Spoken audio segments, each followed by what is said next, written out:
முருகா சரணம். நாவில் சரஸ்வதி நற்றுணையாக காக்க காக்க கனகவேல் காக்க. எல்லாருக்கும் வணக்கம். நான் அனிதா பேசுறேன். நான் இங்க யூகேலேருந்து பேசுறேன். நான் நல்லா இருக்கேன். நீங்க எல்லாரும் எப்படி இருக்கீங்க? ஓகே. இன்னைக்கு சூப்பரான ஒரு வீடியோ. அதாவது எப்பவுமே பொதுவா நெறையா சம்பவங்கள் கலெக்ட் பண்ணி ஒரே வீடியோல போடுவேன். பட் ஒரு சகோதரி வந்து கிட்டத்தட்ட ஒரு 45 நிமிஷம் அவங்களுடைய நெறைய அனுபவங்கள் வந்து என்கிட்ட ஷேர் பண்ணியிருந்தாங்க. ரொம்ப நாள் முன்னாடி ஷேர் பண்ணது. அம் ஸோ அதில வந்து ஒரு 2 பெரிய சம்பவங்கள் வந்து நான் உங்களுக்கு இதில ஷேர் பண்றேன். இது இல்லாம வந்து இதில நான் கவர் பண்ணாம நெறைய வந்து அவங்களுக்கு உடல் பிரச்சனை வந்து, அதுக்கப்புறம் திருப்புகழ் படிச்சு எப்படி சரியாச்சு, அப்படிங்கிற மாரி நெறைய அனுபவங்கள் அவங்க ஷேர் பண்ணியிருந்தாங்க. ஸோ இதில 2 மேஜர் இன்சிடென்ட் வந்து நம்ம மனசுல வந்து ஒரு பெரிய தாக்கத்த உண்டு பண்ணும் ஆக்சுவலி. ஸோ அது வந்து நான் உங்களுக்கு ஷேர் பண்றேன். அதுக்கப்புறமா அந்த சகோதரியோட வாய்ஸ் முடிஞ்சதுக்கப்புறமா நான் பேசுறேன். அதுக்கப்புறம் அதுக்கு முன்னாடி நம்ம சேனலுக்கு நீங்க புதுசா இருக்கிற மாரி இருந்தா, முருகப்பெருமானை சுவாசிக்கவும், நேசிக்கவும் வைக்கும். வாழ்க்கையில் நம்பிக்கையை முருகப்பெருமான் மேல இருக்கும் பக்தியை பல மடங்கு அதிகப்படுத்தும் பதிவுகள் பார்த்துட்டு வரோம். ஸோ எங்களோட இணைஞ்சுக்கோங்க. இன்னும் நெறைய திருப்பணிகள், நெறைய விஷயங்கள் சேர்ந்து ஒண்ணா பண்ணிட்டு வரோம். சேனலுக்கு சப்ஸ்கிரைப் பண்ணிக்கோங்க. எல்லா வீடியோஸும் ஃபாலோ பண்ணுங்க. வீடியோக்கு ஒரு லைக் போட்டுக்கலாம். Thank you so much. இப்ப வந்து சகோதரியோட வாய்ஸ் நான் போடுறேன். கடைசியா திரும்பியும் நான் பேசுறேன். அதே மாரி ஸ்க்ரீன்ல பார்க்குற இந்த ரத்தினப்பேழை அப்படிங்கிற புத்தகத்தோட கன்டென்ட் தான் நீங்க பார்க்குற ஸ்க்ரீன்ஷாட். இது எல்லாமே திருப்புகழ். வேல்மாறல் புக்கும், ரத்தினப்பேழை புக்கும் ஒண்ணே தான். ஸோ திருப்புகழ் புக்கு வந்து இப்போ ஸ்க்ரீன்ல காட்டுற ரம்யா சகோதரியோட நம்பருக்கு நீங்க வாட்ஸ்அப் பண்ணீங்கன்னா ஆர்டர் பண்ணிக்கலாம். தமிழ்லயும் இருக்கு, இங்கிலீஷ்லயும் இருக்கு. சாட்சாத் முருகப்பெருமானின் மறு அம்சமாக விளங்கும் இந்த புக்கு. அதே மாரி வேல்மாறல் அப்படிங்கிற ரத்தினப்பேழை புக்கு பார்த்தீங்கன்னா, வள்ளியம்மாவின் மறு ஒரு வடிவமா இருக்கிறது தான் வேல்மாறல் புக்கு. இத பத்தி தெரியாதவங்க நெறைய வீடியோஸ் நான் போட்டுட்ருக்கேன். நீங்க பார்த்துக்கோங்க. சகோதரிக்கு பார்த்தீங்க அப்டின்னா, அவங்க பேக்ரவுண்ட் ஸ்டோரி சொல்லியிருப்பாங்க. அது என்னோட வாய்ஸ்ல சொன்னா மேபி ஷார்ட்டா முடிச்சுக்கலாம். அதுக்கப்புறம் அவங்களோட வாய்ஸ்க்கு போறேன். அவங்க வந்து ஒருத்தங்கள வந்து லவ் பண்ணிட்டுருக்காங்க. அது கல்யாணம் பண்ண முடியாத மாரி ஒரு சூழ்நிலை. அது ஒரு பெரிய ப்ராப்ளம் ஆகுது. அ அதுலேருந்து நான் உங்களுக்கு இது அவங்களோட பேக்ரவுண்ட் ஸ்டோரி. அத வந்து நான் அப்படியே கட் பண்ணிட்டேன். லென்த் அதிகமா போயிடும்ன்ட்டு. இதுக்கப்புறம் அவங்களோட வாய்ஸ் நீங்க கேட்கும்போது உங்களுக்கு புரியும். இப்ப நான் அவங்களோட வாய்ஸ் போடுறேன். ஒரு 2 மாசத்திலேயே வந்து அவனுக்கு கல்யாணம் வச்சுட்டாங்க. வச்சுட்டாங்க. கான்டாக்ட்டே இல்ல கொஞ்சம் கூட. கான்டாக்ட் இல்ல. எனக்கு பயம் ரொம்ப அதிகமாயிடுச்சு. என்ன பண்றதுன்னே எனக்கு தெரியல. வீட்லயும் என்னால சொல்ல முடியல. அ என்ன பண்றதுன்னு ஒண்ணுமே புரியல. நான் முருகர்ட்ட தான் தினமும் உட்காந்து அழறது. அதுக்கப்புறமா வந்து 2 மாசமும் முடிஞ்சுச்சு. கல்யாண நாளே வந்துருச்சு. நாளைக்கு கல்யாணம்னா இன்னைக்கு எனக்கு யுபிஎஸ்சி எக்ஸாம். என்னத்த நான் போய் எழுதுறது? 2 மாசமா நான் எதுவுமே படிக்கவே இல்ல. போய் எழுதுறேன். என்ன எழுதுனேன்? என்ன பண்ணேன்? எதுவுமே தெரியல. எக்ஸாம் ஹால்லேயே பைத்தியம் பிடிச்ச மாரி உட்காந்துருக்கேன்.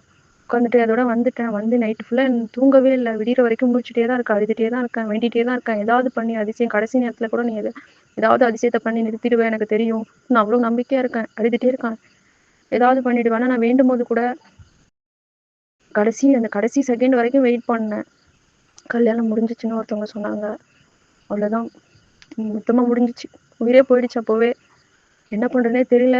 ஒண்ணுமே புரியல. காது 2ம் அடைச்சிருச்சு. யார் என்ன பேசுறாங்கன்னு எனக்கு ஒண்ணுமே புரியவே இல்ல. சுயநினைவிலே நான் இல்ல. போய் நான் ரூம்ல வந்து சாமி ரூம்ல உட்காந்துட்டேன். அப்பா, அம்மாலாம் வெளியில போயிட்டாங்கன்னு கன்ஃபார்ம் பண்ணிட்டு தான் நான் வந்து உட்காந்தேன். எங்க வயல் வந்து ரொம்ப தூரத்துல இருக்கா. வந்து 2 வீலர்ல தான் போணும். ஒரு டைம் போனா அங்க திரும்ப வர்றதுக்கு வந்து ரொம்ப மலைப்பா இருக்கும். அவ்ளோ தூரமா இருக்கும். அவங்களாம் போயிட்டாங்க. சரி வர்றதுக்கு லேட் ஆகும் அப்படின்னு எனக்கு நல்லா கன்ஃபார்ம் பண்ணிட்டு, நான் போய் சாமி ரூம்ல உட்காந்துட்டேன். பூஜை எப்படி இருக்கும்னா, ஹாலும் அந்த சாமி ரூமும் ஒரு மாதிரி ஒரே பக்கம் தான். நம்ம சாமி ரூம்ல உட்காந்துருந்தா ஹால்லேருந்து பார்த்தாலே தெரியும். அப்படிதான் இருக்கும்.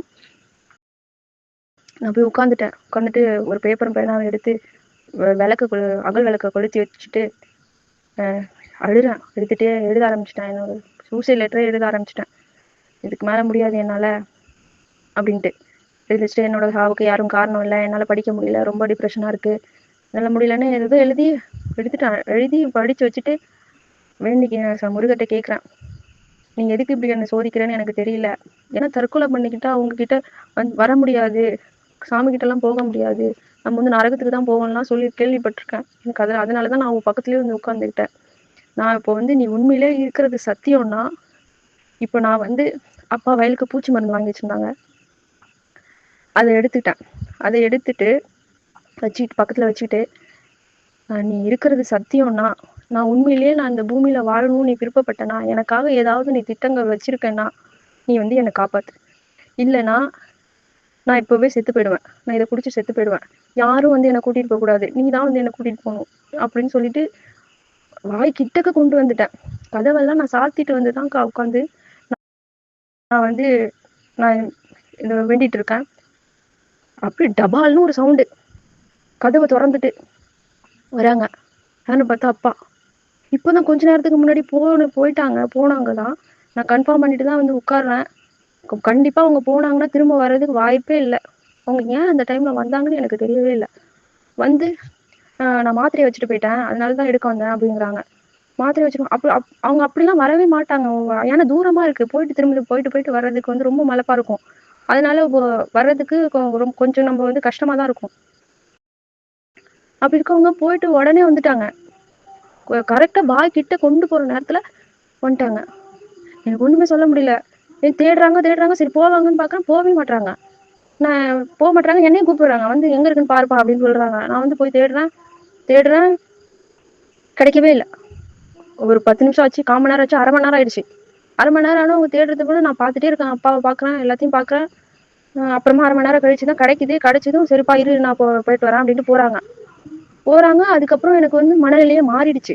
அப்பாவை பார்த்ததுக்கு அப்புறம் எனக்கு மனநிலை மாறிடுச்சு. நான் எவ்வளவு பீக்ல இருந்தனோ அது அப்படியே மாறிடுச்சு. எனக்கு அந்த சூசைட் தாட்டே போயிடுச்சு. நான் வந்து ஏன்னா முருகர் இருக்காருன்னு தெரிஞ்சிச்சுல, அதுக்கப்புறம் வந்து அந்த தாட் எனக்கு போயிடுச்சு. திரும்ப வந்து ஒரு தூக்கத்துல இருக்கவங்கள வந்து ரொம்ப தூக்கத்துல இருக்கிறவங்கள எழுப்பி விட்டு தெளிவடைய வைப்பாங்களா, அது மாதிரி நான் அவ்வளோ வந்து ஒண்ணுமே எனக்கு சுயநினைவே கிடையாது. அப்படி இருந்தேன். நான் சுயநினைவே இல்லாம இருந்தேன். காது 2 அடைச்சு போச்சு. எனக்கு காதே கேட்கவே இல்லை. அந்த கதவு திறந்ததுக்கு அப்புறம் தான் எனக்கு சுயநினைவே வந்தது. அப்போ வந்து முருகர் தான் அனுப்பியிருக்காரு அப்படின்னு எனக்கு புரிஞ்சிடுச்சு. ஆனாலும் கோவம் வந்துருச்சு. அப்போ நீ இருந்துட்டு தான் எல்லாத்தையும் வேடிக்கை பார்த்துட்டு இருந்திருக்கியா? நீ ஏதாவது பண்ணி நிறுத்திருக்கலாம்ல. நான் வந்து ரொம்ப ஆசைப்பட்டது ஒரு வாழ்க்கை. அதை நீ ஏன் தரவே இல்லை? இவ்வளவு நாள் நான் உன்னை நம்பி இருந்தேன்.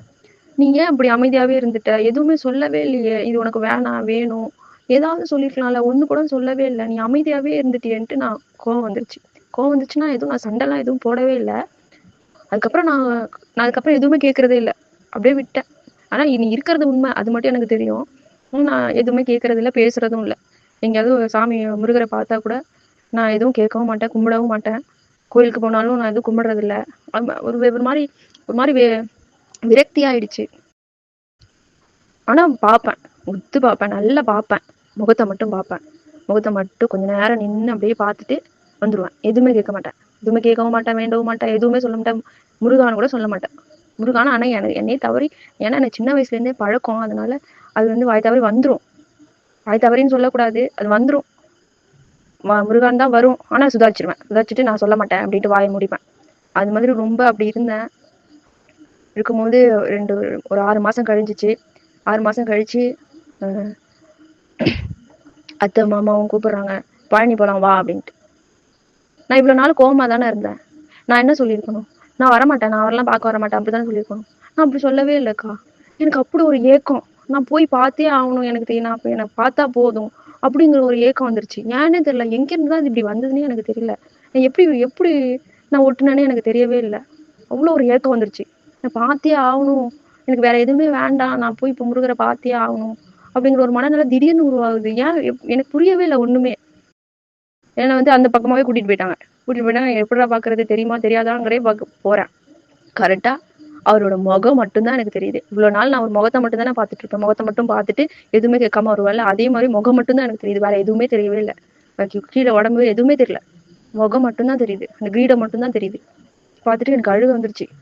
இதுக்கெல்லாம் என்ன அப்படின்னா, சகோதரிக்கு பார்த்தீங்கன்னா, அந்த ஒரு ஒரு ஏதோ ஒரு புண்ணிய கர்மா இருக்க போக, முருகர் வந்து அந்த இடத்துல அவங்க அப்பாவ அனுப்பிச்சு, லிட்டரலி அவர் வந்து ஆள் அனுப்பிச்சு காப்பாத்திட்டார். ஆக்சுவலி மூவில வர்ற மாரி இருக்கு. அவங்க சொல்ற சீன் இருந்தது. அதே மாரி பார்த்தீங்கன்னா, அது எல்லாருக்கும் நமக்கு எல்லா டைமும் இருக்குமா அப்படின்னா தெரியாது. ஏன்னா நம்மளுடைய பாவ கணக்கு, புண்ணிய கணக்கு என்னன்னு நம்மளால கண்டுபிடிக்கவே முடியாது ஆக்சுவலி. அதனால வந்து தற்கொலைங்கிறது எப்பவுமே ஒரு சொல்யூஷன் கிடையாது.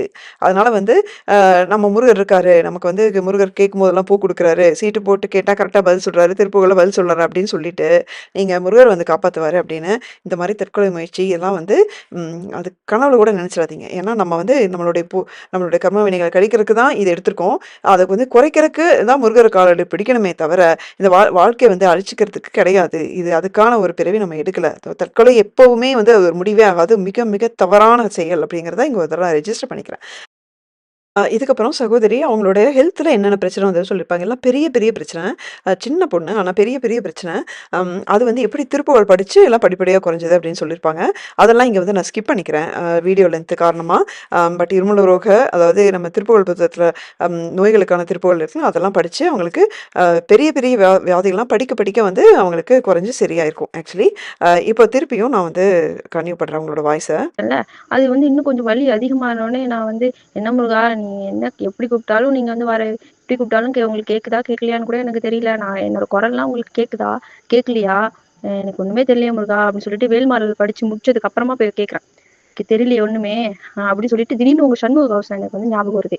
சண்முக கவசம் ஞாபகம் வந்தோடனே நீங்க வந்து என்னோட குரலுக்கு கண்டிப்பா நீங்க வந்து கேட்க மாட்டீங்க. என்னோட குரல் வந்து உங்களுக்கு கேட்காது.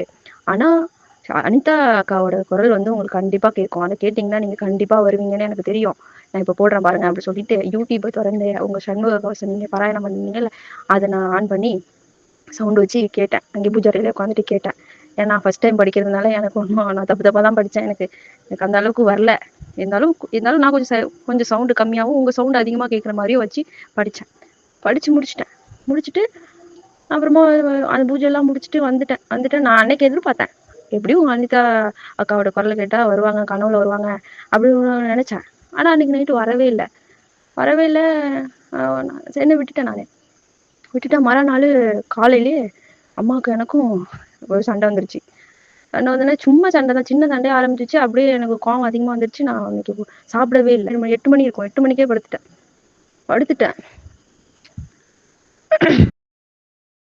சில சமயம் வந்து நீங்க நீ இருக்கியா இல்லையான்னு கூட எனக்கு சந்தேகமா இருக்கு முருகா. சந்தேகம் வர அளவுக்கு நீங்க வந்து என்ன சோதிக்கிற முருகா. என்னால முடியல. என்னை சுத்தி இவ்வளவு பேர் இருக்காங்க. ஆனாலும் எனக்கு என்னமோ நான் தனியா இருக்கிற மாதிரியே எனக்கு தோணுது. நீ என்னை விட்டுட்டு போயிடாத முருகா. நீயாச்சும் என் கூட இரு அப்படின்னு சொல்லிட்டு அழுக வந்துருச்சு. அழுக வந்துட்டு நான் அப்படியே அழுதுட்டே அப்படியே படுத்துட்டேன். நான் தூங்கிட்டேன்டா. எனக்கு தூங்குற மாதிரி நான் சத்தியமா தூங்குறேன். நான் தூங்கலையா? எனக்கு எதுவுமே தெரியவே இல்லக்கா. என்ன நடந்ததுன்னே எனக்கு புரியவே இல்லை. நீங்க தான் சொல்லணும் இது என்ன நடந்துச்சுன்னு. அப்ப படுத்துட்டு இருக்கும்போது கொஞ்ச நேரம் கழிச்சு காது கிட்டக்க வந்து நான் படுத்திருக்கேன். கீழே தான் படுத்திருக்கேன். இப்படி மேல பார்த்த மாதிரி படுத்திருக்கேன். படுத்தோடனே என் காது கிட்டக்க வந்து ஒரு குரல் கேக்குது. முருகர் இருக்காரு, முருகர் இருக்காரு அப்படின்னு ஒரே இந்த வாய்ஸ் மட்டும்தான் கேக்குது. காது கிட்ட ரகசியம் சொல்லுவாங்கல்ல, அது மாதிரி வந்து ஒரு குரல் கேக்குது. அதான் எனக்கு தெரியுமே. நான் அவரை தானே நம்பியிருக்கேன். எனக்கு அவரை விட்டா யாரு இருக்கா? அவரை தானே நான் நம்பியிருக்கேன். நான் சொல்றேன் எனக்கு பதிலு. சொன்ன உடனே சொல்லி அடுத்த செகண்ட் தான்க்கா காலை பிடிச்சி பராக்குன்னு இழுத்தா எப்படி இருக்கும்? அது மாதிரி இழுக்கல. எனக்கு இழுத்த மாதிரி உணர்வு இல்ல. ஆனா இழுத்தா எப்படி நம்ம சறுக்கிட்டு கீழே வந்துருவோம். அது மாதிரி பாய விட்டு ஒரு அடி சறுக்கி கீழே வந்துட்டேங்க. கரெக்டா அந்த ரைட் சைடு வந்து எனக்கு ஜன்னல் உண்டு. நான் தனியா தானே ரூம்ல படுத்திருக்கேன். ரைட் சைடுல வந்து ஜன்னல் இருக்கும். அப்போ வந்து கரெக்டா அந்த ஜன்னலுக்கு கிட்ட என் கட்ட பாக்குற மாதிரி அந்த அளவுக்கு மேல இருந்து கீழே சறுக்கிட்டு வந்து அந்த ஜன்னல் கிட்ட வந்துட்டேன். காரணம் அது வந்து காலை யாராவது பிடிச்சி இழுத்தா எப்படி இருக்குமோ அது மாதிரிதான் நான் சறுக்கிட்டு மேல இருந்து. ஆனா பிடிச்சி இழுத்த மாதிரி எனக்கு தோணல. ஆனா மேல இருந்து நான் அவ்வளவு தூரம் சறுக்கிட்டு வந்துட்டேன். பராக்குன்னு அப்படி வேகமா பிடிச்சி சறுக்கி விட்ட மாதிரி மேல இருந்து கீழே நான் சறுக்கிட்டு வந்துட்டேன். சறுக்கிட்டு வந்து கரெக்டா ஜன்னலுக்கு நேரா பாக்குற மாதிரி வந்துட்டேன். வந்து என்னால கை காலை எதையுமே அசைக்கவே முடியல.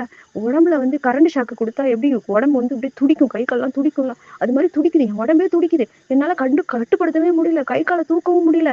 நீ தலையவும் அசைக்க முடியல. தலை தானாவே வந்து இந்த ரைட் சைடு வந்து இந்த ஜன்னலை பார்த்த மாதிரி திரும்பிக்கிச்சு. நான் வந்து அப்போ வந்து ஒரு உருவத்தை பாக்குறேன்க்கா. அது வந்து மனுஷ உருவங்க மாதிரியும் இல்ல. அது எது மாதிரி அது என்னன்னே எனக்கு புரியல. அது எதுவுமே தெரியல. ஆனா நானே வந்து பேசிக்கிறேன். முருகா நீ வந்துட்டியா? முருகா நீ வந்துட்டியாப்பா? நீ வந்துட்டியா? முருகா முருகா என்னை விட்டு எங்கேயும் போயிடாதப்பா. என் கூடவே இரு நீ. என் கூடவே இரு நீ. என்னை விட்டு எங்கேயுமே போடாத. எனக்கு எதுவுமே வேண்டாம். உன் காலடியிலே கிடக்குற பாக்கியத்தை மட்டும் கூட. எனக்கு வேற எதுவுமே வேண்டாம். எப்பவுமே பொதுவா வந்து நான் சாமி கும்பிட போனேன்னா இப்படிதான் வேண்டுவேன். எனக்கு எதுவுமே வேண்டாம் முருகா. எப்பவும் காலடியிலே கிடக்குற பாக்கியத்தை மட்டும் கூட. வேற எதுவும் வேண்டான்னு தான் வேண்டுவேன். அதே மாதிரி தான் வேண்டுறேன். என்னமோ வேண்டுறேன். எனக்கு உண்மை தெரியல. முருகா முருகா வந்துட்டியாப்பா? வந்துட்டியா? நீங்க எனக்கு எதுவுமே வேண்டாம்ப்பா. நீ மட்டும் என் கூட இருந்தா போதும். என் கூடவே இரு. எங்கேயுமே போடாத. எங்கேயுமே போடாதுன்னு கத்துறேன். என்னால கை கால அசைக்கவே முடியல. கை வந்து உடம்பே துடிக்குது. ஒரு பயமும் இருக்கு. அதே சமயம் வந்து முருகர் தான் அதுன்ற ஒரு ஃபீலும் இருக்கு. பயமாவும் இருக்கு. என்னால எனக்கு அது என்ன உணர்வுன்னு எனக்கு புரியவே இல்லை. என்னால கை கால அசைக்கவும் முடியல. உடம்பே துடிக்குது. அ தரையோட தரையா ஒட்டிக்கிட்ட மாதிரி ஒரு உணர்வு. கழுத்து மட்டும் தான் இந்த பக்கம் திரும்பி இருக்கு. வாய் மட்டும் தான் பேசுது. "ஏன்பா நிழலா வந்திருக்க? ஏன் நிழலா வந்திருக்க? எனக்கு ஒண்ணுமே புரியலையேப்பா, எனக்கு ஒண்ணுமே புரியலையேப்பா." நான் கத்துறேன். கத்தி முடிச்சதுக்கு அப்புறமா வந்து அ முடிச்சதுக்கு அப்புறமா அப்படியே கொஞ்ச நேரம் கழிச்சு அந்த கை கால்லாம் அசைக்க முடியாம இருந்ததுல, அது சரியாயிடுச்சு. நான் நார்மல் ஆயிட்டேன். நார்மல் ஆனவுனே அந்த உருவமும் போயிடுச்சு. போன உடனே நான் 6 அடி கீழ தானே, 1 அடி கீழ தானே என்ன சறுக்கிட்டு வந்து தானே போட்டுருக்கு. திரும்பவும் நான் பழைய பழைய பொசிஷனுக்கே போறதுக்காக நகர்ந்து போறேன். அப்ப போம்போது, அப்ப யாரோ அங்க நிக்கிற மாரி இருக்கு. யாரோ நிக்கிற மாரி இருந்தவுடனே, "யார் இது?" அப்படின்னு சொல்லிட்டு திரும்பவும் ரிவர்ஸ்ல வந்து அத பாக்குறேன். அப்பா! முருகா! என்ன ஒரு காட்சி! என்னால இன்னமும் என் கண்ணுலயே இருக்கு. அ க நான் எப்படி நான் சொல்றதுன்னே எனக்கு தெரியல. அப்படியே வெள்ளையா, வெள்ள கலர்ல முருகா! வெள்ள கலர்ல அப்படியே வள்ளி தெய்வானையோட ஒரு கருவறையில வந்து ஒரு ஒரு ஒரு சாமிய அலங்காரம் பண்ணியிருந்தா, ஒரு கருவறையில எப்படி ஒரு சிலை இருக்கும்? ஆ அலங்காரம் பண்ணி வச்சா, அது மாதிரி விபூதியால பண்ணியிருக்காங்க எனக்கு தெரிஞ்சு. எனக்கு அப்படிதான் தோணுது. விபூதியால ஃபுல்லா வெள்ள கலர்ல வள்ளி தெய்வானை இருக்காங்க. தலையில 2 பேரும் கிரீடம் வச்சிருக்காங்க. முருகரும் இருக்காரு. வள்ளி தெய்வானைக்கும் வந்து வெள்ள கலர்ல தான் விபூதியில தான் அலங்காரம் பண்ணியிருக்காங்க. முருகருக்கும் பண்ணியிருக்காங்க. நான் வள்ளி தெய்வானை பார்க்கவே இல்ல. எனக்கு வள்ளி தெய்வானை முகமே எனக்கு தெரியவே இல்ல. நான் முருகர தான் பார்க்குறேன். முருகர பார்த்துட்டு, "முருகா, நீ இங்க இருக்கியா? நீ இங்க இருக்கியாப்பா? அப்ப அது யாருப்பா அது? நீ இங்க இருக்கியாப்பா? நீ இங்க இருக்கியாப்பான்னு?" நான் கத்திட்டே இருக்கேன். கத்திட்டே இருக்கேன். அதுக்கப்புறம் நான் என்ன பேசினேன், வந்தேன். எனக்கு எதுவுமே ஒண்ணுமே ஞாபகத்திலே இல்ல. எனக்கு ஒண்ணுமே புரியவே இல்ல. எனக்கு வெடவெடத்து போயிடுச்சு. இப்போ ஒரு கனவுன்னா, ஒரு பாயிண்ட்டுக்கு அப்புறம் நம்ம தெளிவடைஞ்சிருவோம். ஒரு பாயிண்ட்டுக்கு அப்புறம் நம்ம முழிச்சதுக்கு அப்புறம், "ஓ! இது கனவா?" அப்படின்னு நம்ம ஒரு தெளிவுக்கு வந்துருவோம். இல்ல நம்ம வந்து நம்ம இல்லன்னா எப்படியோ ஒரு கட்டத்துல வந்து இது கனவுன்றது நம்மளுக்கு புரிய வந்துரும். ஆனா எனக்கு அதுலேருந்து நான் வெளியிலயே வரலக்கா. எனக்கு இது கனவு மாரியே எனக்கு தெரியல. நைட்ல தான் நடக்குது. நைட்ல தான் தெரியுது. அவர் இருக்கிற இடம் ஃபுல்லா இருட்டா இருக்கு. அந்த கருப்பு உருவம் பார்த்தேன்னு சொன்னேன்லக்கா, அது வந்து எப்படின்னா நேரா நிக்கல. அது வந்து கிராஸ்ல இருக்கு. இந்த கீழ ஜன்னலுக்கு இந்த கீழ இருந்து அந்த இன்னொரு பக்கத்துல இருக்க இன்னொரு பக்கத்துல வரைக்கும் அது வந்து கிராஸ்ல இருக்கு. கிராஸ்ல இருந்ததுன்னா, அது வந்து அசையுது.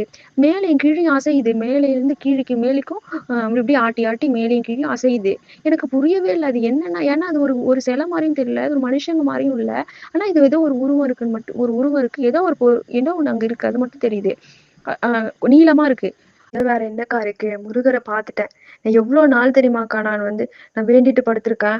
"இரவினிடை துயிலெகினும் யாரோடு பேசுகினும்னு" அந்த பாட்டு இருக்குல்ல. அத படிச்சுட்டு தான் படுப்பேன். ஆனாலும் ஒரு நாள் கூட வந்ததே இல்ல. வரும், மயில் வரும்.